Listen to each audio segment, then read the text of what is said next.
আসসালামু আলাইকুম। অবিরাম বাংলা সংবাদে সবাইকে স্বাগত জানাচ্ছি। আমি রোকসানা ইভা। শুরুতে ইউপে সংবাদ শিরোনাম। হবিগঞ্জের মাধবপুরে রঘুনন্দন বনাঞ্চলে আকস্মিক অগ্নিকাণ্ডে বন বিভাগের প্রায় 12,000 গাছের চারা পুড়ে ছাই।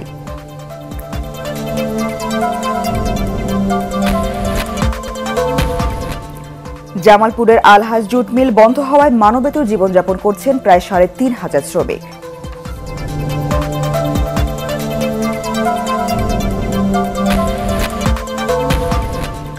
এবং হাওর রক্ষা বাঁধের কাজের ধীর গতিতে চিন্তিত সুনামগঞ্জের কৃষকরা, যথাসময়ে বাঁধের কাজ শেষ হবে।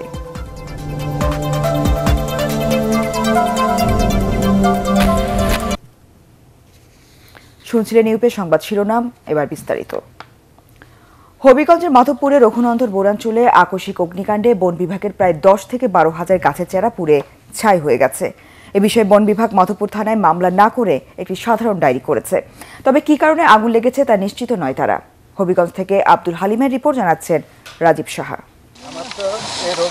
হবিগঞ্জের চুনারুঘাট ও মাধবপুর উপজেলার কিছু অংশ নিয়ে রঘুনন্দন বনাঞ্চল। প্রায় 8,500 একর জায়গা জুড়ে এই বনাঞ্চলটি বাংলাদেশ বন বিভাগ পরিচালনা করে আসছে। এই বনাঞ্চলে 2016-17 অর্থবছরে প্রায় 90 হেক্টর জায়গা জুড়ে সেগুন, চিকরাশি, গর্জন, ডাকিঝাউ, চাপালিশ ও শালগাছ সহ নানা জাতের গাছের চারা রোপণ করা হয়।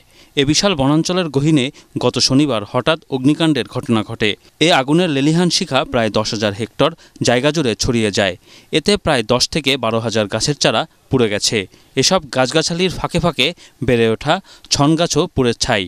রাত্রিতে ওই যে কেউ গরু ছাগল চাইতে আইয়া হয়তো বিড়ি টিড়ি খাইয়া পালাইছে, এভাবে লাগতে পারে।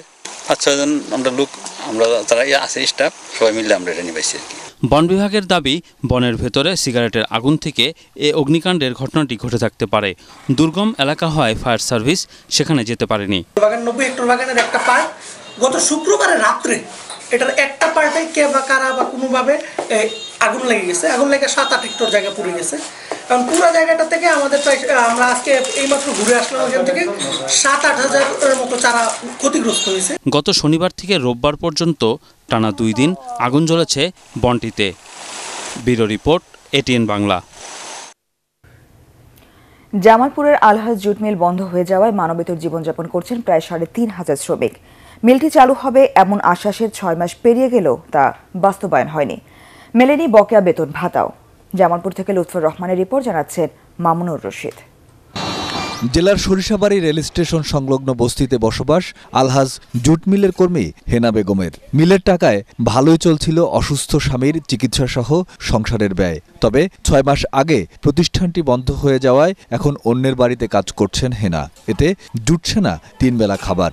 একই অবস্থা এই মিলটির কয়েক হাজার শ্রমিক কর্মচারী পরিবারের। ভাত নাই, কামাই এখন অসুস্থ, দিন পাঁচ যায় না, না খাই 2 দিন না খাইও থাকি। মিল বন্ধ হয়েছে মেলা দিন ধরে, 5 মাস ধরে। এখন কি করে খাবো? আমার 3-4 ছেলে মেয়ে, স্বামী নাই। মিল বন্ধ, আমরা কিভাবে চলি? 1967 সালে সরিষাবাড়ি পৌরসভার মাইজবাড়ি দিয়ার কৃষ্ণাই এলাকায় মিলটি প্রতিষ্ঠিত হয়। এখানে পাটের বস্তা, ব্যাগ ও কার্পেটের সুতাসহ দৈনিক গড়ে প্রায় 32 মেট্রিক টন পণ্য উৎপাদিত হতো। প্রায় 80 কোটি টাকা লোকসান ও 15 কোটি টাকার ঋণের বোঝা মাথায় নিয়ে অর্ধশত বছরের পুরনো এ প্রতিষ্ঠানটি 2018 সালের জুলাইয়ে বন্ধ ঘোষণা করে কর্তৃপক্ষ। এরপরই এখানকার শ্রমিক কর্মচারীদের জীবনে নেমে আসে ঘোর অন্ধকার। শ্রমিক কর্মচারী এখানে মানবেতর জীবনযাপন করতেছে, ভিক্ষাবৃত্তি করে দিন পাত করতেছে। মালিকে বেনিয়মভাবে মিলটি বন্ধ করে দেয় এবং এই মিলে শ্রমিকদের পাওনা দাওনা প্রায় 20 কোটি টাকার মতো। মিল কর্তৃপক্ষ বকেয়া টাকা পরিশোধ না করায় বিপাকে পড়েছেন স্থানীয় পাট ব্যবসায়ীরাও। আমার মতো আরো অনেক ব্যাপারী আলহাজ জুট মিলের মালিকদের কাছে প্রায় 14 কোটি টাকা পাওনা। মালিক পক্ষের শুধু আমাদেরকে মিথ্যা আশ্বাসই দিচ্ছে যে দেখতেছি, কিন্তু এখন পর্যন্ত কোনো 6 মাস হয়ে গেল প্রতিষ্ঠানটি বন্ধ, কোনো সমাধান দেয় নাই। মাননীয় প্রধানমন্ত্রীর কাছে আমাদের অনুরোধ, দয়া করে এই মিলটা যেন অতি তাড়াতাড়ি খুলে দেওয়ার ব্যবস্থা করে। শ্রমিকদের অভিযোগ, প্রায় 1 কোটি টাকা বকেয়া বেতন পরিশোধ না করে কোনো রকম পূর্ব ঘোষণা ছাড়াই মিলটি বন্ধ করে দেওয়া হয়। বকেয়া পরিশোধ সহ মিলটি দ্রুত চালুর দাবি তাদের। Bureau report, ATN Bangla. হাওর রক্ষা বাঁধের কাজের ধীর গতিতে চিন্তিত সুনামগঞ্জের কৃষকরা। এবার জমি থেকে আগে পানি নেমে যাওয়ায় বোরো ধানের রোপণ শুরু হয়েছে আগেভাগে, কিন্তু বাঁধের কাজের মধ্যগতিতে কৃষকদের মধ্যে শঙ্কা দেখা দিয়েছে। দায়িত্বশীলরা অবশ্য বলছেন যথাসময়ে বাঁধের কাজ শেষ হবে। সুনামগঞ্জ থেকে পঙ্কজদের রিপোর্ট জানাচ্ছেন শফিউল আলম সুজন। সুনামগঞ্জে ৩৭টি বড় হাওর সহ জেলার ১৫৪টি হাওরে এবার বড় আবাদের লক্ষ্যমাত্রা ধরা হয়েছে ২,১৫,৬১৫ হেক্টর জমিতে। নদী ও হাওরের সংযোগ স্থল খননের ফলে জেলার বেশিরভাগ হাওর থেকেই এবার পানি নেমে গেছে, তাই আবাদের লক্ষ্যমাত্রা পূরণ হতে প্রাকৃতিক কোনো বাধা নেই। পানি উন্নয়ন বোর্ডের নীতিমালা অনুযায়ী ৩০ নভেম্বরের মধ্যে পিআইসি গঠন, ১৫ ডিসেম্বরের মধ্যে হাওরের বড় ফসল রক্ষা বাঁধের কাজ শুরু এবং ২৮ ফেব্রুয়ারির মধ্যে শেষ করার নির্দেশনা রয়েছে। সুনামগঞ্জের ১১ উপজেলায় ৩৭টি হাওরের বড় ফসল রক্ষায় কাবিটা প্রকল্পের আওতায় ক্ষতিগ্রস্ত বাঁধ মেরামত করতে প্রাথমিকভাবে ৫৫৩টি প্রকল্প তৈরি করা হয়েছে। অনুমোদিত প্রকল্পগুলো বাস্তবায়নে ৯৩ কোটি ৪৭ লাখ টাকা বরাদ্দের জন্য পানি উন্নয়ন বোর্ডে চিঠি পাঠানো হয়। ইতিমধ্যে ৩৬ কোটি টাকা বরাদ্দ পাওয়া গেছে। প্রথম কিস্তির ১৬ কোটি ৫০ লাখ টাকা উপজেলা কমিটির সভাপতি ও সদস্য সচিবের যৌথ হিসাবের অনুকূলে ছাড় দেওয়া হয়েছে, কিন্তু মঙ্গলবার পর্যন্ত পিআইসি গঠন হয়েছে ২৪৫টি। এ অবস্থায় সময় মতো বাঁধের কাজ শেষ হবে কিনা এই নিয়ে কৃষকরা উদ্বিগ্ন।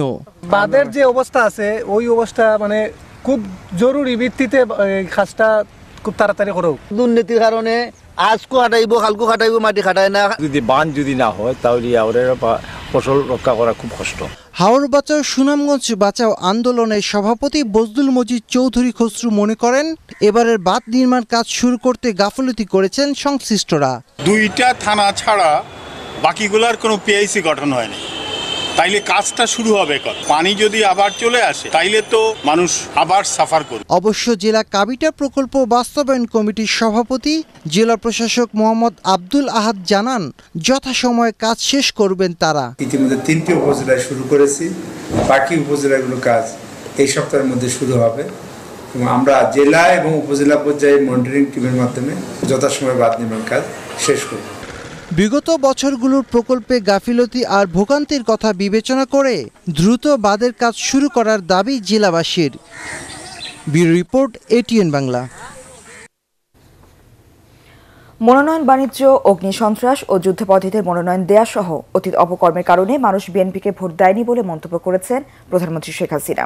তিনি জানান এবারে নির্বাচনের চেয়ে ২০০৮ সালে আরও বেশি ভোট পড়েছিল। প্রধানমন্ত্রী বলেন মানুষ শান্তি চায়, জীবনমানের উন্নয়ন চায়, তাই নৌকায় ভোট দিয়েছে। রাজধানীর কৃষিবিদ ইনস্টিটিউশনে বঙ্গবন্ধু স্বদেশ প্রত্যাবর্তন দিবসের আলোচনা সভায় তিনি এসব কথা বলেন। আরও জানাচ্ছেন নিয়াজ জামান সজীব। প্রধানমন্ত্রী ও আওয়ামী লীগ সভাপতি শেখ হাসিনা দিনটির গুরুত্ব ও দেশের স্বাধীনতায় বঙ্গবন্ধুর অবদান তুলে ধরেন। তার বক্তব্যে উঠে আসে জাতীয় নির্বাচন প্রসঙ্গ। আপনারা যদি ২০১৮ নির্বাচন আর ২০০৮-এর নির্বাচন তুলনা করেন, ২০০৮-এ কিন্তু ভোট পড়েছিল আরও অনেক বেশি, প্রায় ৮৬% ভোট পড়েছিল, কোনো কোনো কেন্দ্রে প্রায় ৯০% উপরে ভোট পড়েছিল। অনেকেই লিখছে, অনেক কথা বলছে, কিন্তু তারা যদি এই তুলনাটা দেখে তখন দেখবে যে ২০০৮-এর নির্বাচনে ভোট পড়েছিল অনেক অনেক পার্সেন্টেজ বেশি। এ সময় প্রধানমন্ত্রী বলেন বিএনপির আন্দোলনের ব্যর্থতা, মনোনয়ন বাণিজ্য, অতীতের দুর্নীতি, লুটপাট সহ নানা অপকর্ম আর অগ্নিসন্ত্রাসের কারণে জনগণ তাদের ভোট দেয়নি। আন্দোলন যাদের ব্যর্থ হয় নির্বাচনে তারা কখনো জয়ী হতে পারে না, এটা বাস্তবতা। সেটা প্রমাণ হয়েছে ২০১৮ সালের নির্বাচনে। তারা যে অপকর্মগুলি করেছে, তারা যে অগ্নিসন্ত্রাস করে প্রায় ৩,৯০০-র উপর গাড়ি, বাস, লঞ্চ, সিএনজি পুড়িয়েছিল, ৩,৫০০-এর উপর মানুষকে তারা পুড়িয়েছে। যারা নমিনেশন নিয়ে এই ধরনের ট্রেড করেছে বা অকশনে দিয়েছে, তারা কি করে আশা করে তারা জয়ী হবে? যেখানে উচ্চ আদালত থেকে একটি দলকে নিষিদ্ধ ঘোষণা করা হয়েছে, জামাতে ইসলামী, সেই জামাতে ইসলামের ২৫ জনই নমিনেশন পেয়েছে। টানা তৃতীয়বারের মতো আওয়ামী লীগকে বিজয়ী করায় আবারও জনগণের প্রতি কৃতজ্ঞতা জানান তিনি। ধন্যবাদ জানান সশস্ত্র বাহিনী, আইনশৃঙ্খলা বাহিনী ও প্রশাসন সহ সর্বস্তরের পেশাজীবীদেরও। সাধারণ মানুষ শান্তি চায়, নিরাপত্তা চায়, উন্নয়ন চায়, নিজের জীবনের উন্নতি চায়। সেই আকাঙ্ক্ষা থেকেই কিন্তু তারা আমাদেরকে ভোট দিয়ে তাদের সেবা করার সুযোগ দিয়েছে। আমার বাবা মা আমাকে সব সময় ছায়া দিয়ে রাখছেন বলেই আজকে এটা সম্ভব হচ্ছে। এবং নিশ্চয়ই তিনি বেহেশতে থেকে দেখেন যে ধীরে ধীরে তার দেশের মানুষের পরিবর্তন আমরা করতে পারছি। কাজে আমরা আজকে নির্বাচিত হয়েছি। আগে 5 বছর আমাদের জন্য কঠিন পরীক্ষা। তার সরকার উন্নয়নের ধারা অব্যাহত রাখবে জানিয়ে মানুষের বিশ্বাসের মর্যাদা রাখতে দলের নেতাদের প্রতি নির্দেশ দেন আওয়ামী লীগ সভাপতি। জয় বাংলা, জয় বাংলা। নিয়াজ জামান সজীব, ETN বাংলা, ঢাকা। সংরক্ষিত মহিলা আসনে নির্বাচনের তফসিল আগামী সপ্তাহে ঘোষণা করবে নির্বাচন কমিশন। এ তথ্য জানিয়ে নির্বাচন কমিশন সচিব হেলালুদ্দিন আহমদ বলেছেন, নির্বাচিত সংসদ সদস্যদের আনুপাতিক হারে 50টির মধ্যে 43টি আসনই যাবে আওয়ামী লীগের ঘরে। এছাড়া মার্চের প্রথম সপ্তাহ থেকে ধাপে ধাপে উপজেলা নির্বাচন শুরু হবে বলেও জানান তিনি। বিস্তারিত জানাচ্ছেন একরামুল হক সায়েম। যে কর্তব্যভার গ্রহণ করিতে যাইতেছি। একাদশ জাতীয় সংসদের 299টি আসনের নির্বাচন এরই মধ্যে শেষ হয়েছে। জাতীয় ঐক্যফ্রন্টের সদস্যরা ছাড়া বাকিদের শপথ অনুষ্ঠানও সম্পন্ন হয়েছে। 30 জানুয়ারি শুরু হতে যাচ্ছে একাদশ সংসদের প্রথম অধিবেশন। আর এর আগেই সংরক্ষিত মহিলা আসনের 50টি সিটের নির্বাচন অনুষ্ঠানের প্রস্তুতি চলছে নির্বাচন কমিশনে। 298টি আসনের গেজেট নোটিফিকেশন হয়ে গেছে গত জানুয়ারির 1 তারিখ। তো জানুয়ারির 1 তারিখ থেকে পরবর্তী 3 মাসের মধ্যে আমাদের এই 50টি আসনের সংরক্ষিত মহিলা সংসদ সদস্যদের যাবতীয় কার্যক্রম আমাদের সম্পন্ন করতে হবে। আমরা আগামী সপ্তাহেই তফসিল ঘোষণা করার কার্যক্রম শুরু করব। দলগতভাবে নির্বাচিত সংসদ সদস্যদের ভোটেই সংরক্ষিত আসনের এমপিরা নির্বাচিত হন। নির্বাচিত সংসদ সদস্যদের আনুপাতিক হার অনুযায়ী আওয়ামী লীগ 43টি, জাতীয় পার্টি 4, বিএনপি 1 ও অন্যান্যরা পাবে 2টি আসন।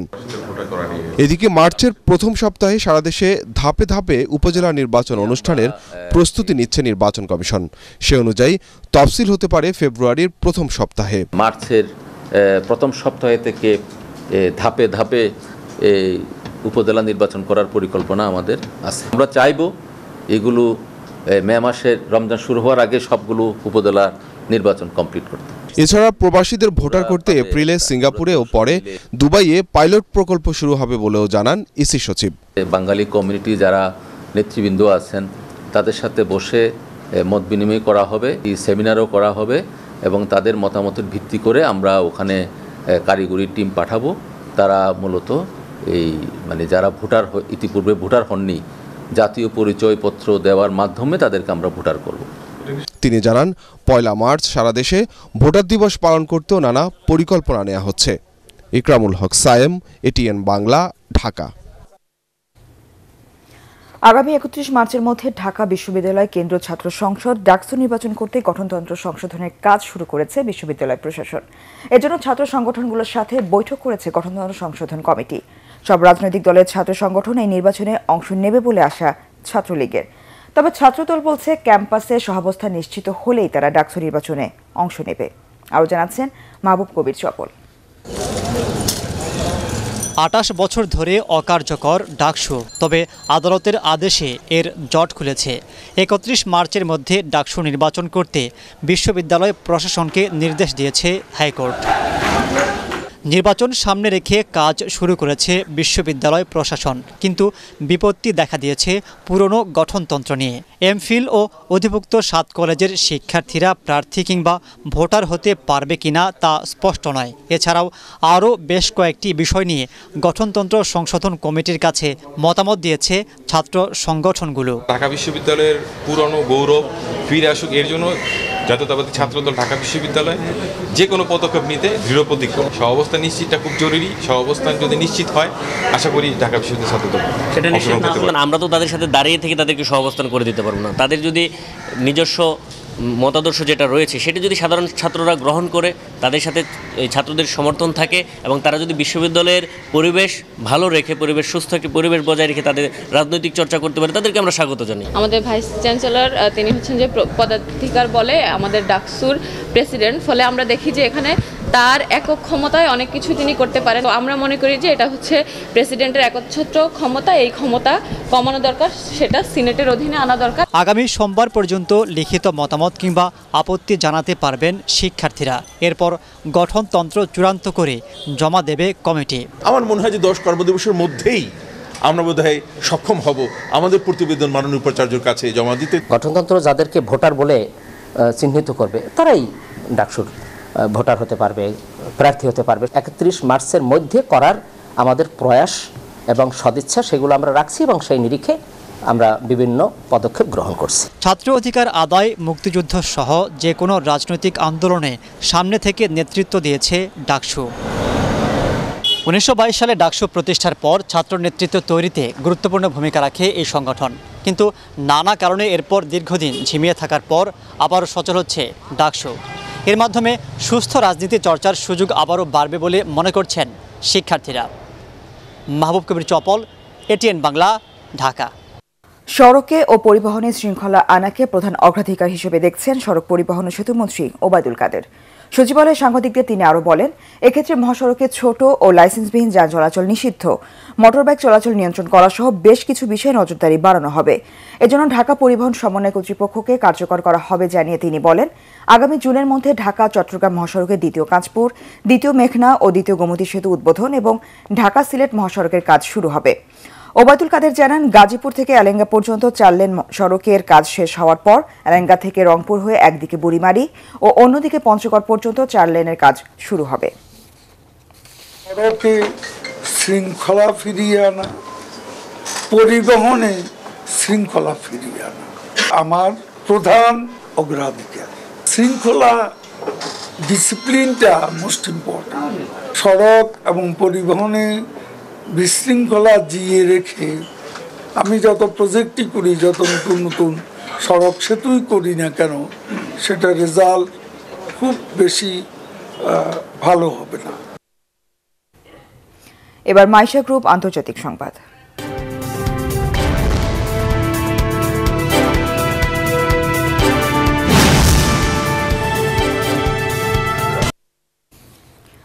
যুক্তরাষ্ট্রের ফেডারেল রিজার্ভ ব্যাংক থেকে বাংলাদেশ ব্যাংকের রিজার্ভ চুরি সহ অর্থ পাচারের 8 দফা অভিযোগে ফিলিপাইনের রিজার্ভ কমার্শিয়াল ব্যাংকিং কর্পোরেশন আরসিবিসির সাবেক শাখা ব্যবস্থাপক মায়া সান্তোস দেগুইতোকে কারাদণ্ড দিয়েছে দেশটির আদালত। এই ঘটনায় সাজাপ্রাপ্ত প্রথম ব্যক্তি মায়া সান্তোস। কারাদণ্ড ছাড়াও তাকে $103 মিলিয়ন জরিমানা করা হয়েছে। রায় প্রতিটি অভিযোগের জন্য মায়া সান্তোস দেগুইতোকে 4 থেকে 7 বছর কারাদণ্ড দেওয়া হয়েছে। এর ফলে তাকে 32 থেকে 56 বছর কারাদণ্ড ভোগ করতে হবে। এবার পার্টেক্স খেলার খবর।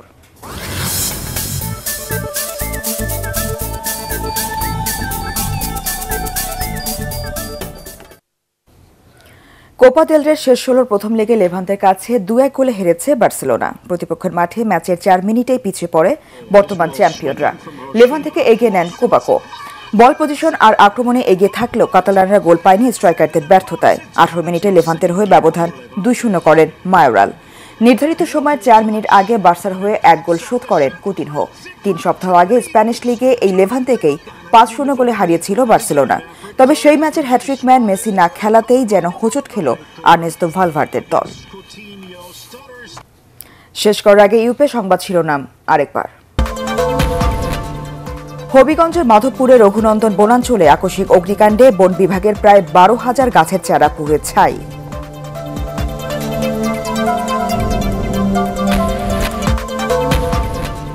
জামালপুরের আলহাজ জুট মিল বন্ধ হওয়ায় মানবেতর জীবনযাপন করছেন প্রায় 3,500 শ্রমিক।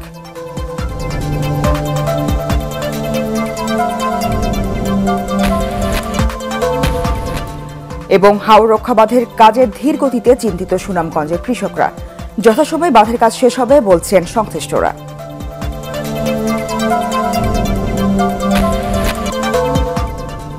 পরবর্তী সংবাদ দেখার আমন্ত্রণ জানিয়ে এখনকার মতো শেষ করছি। এছাড়া এটিএন বাংলা সংবাদ ইউটিউবে দেখতে ব্রাউজ করুন www.youtube.com/ATNTubeNews। সাবস্ক্রাইব করে এটিএন বাংলার সাথেই থাকুন।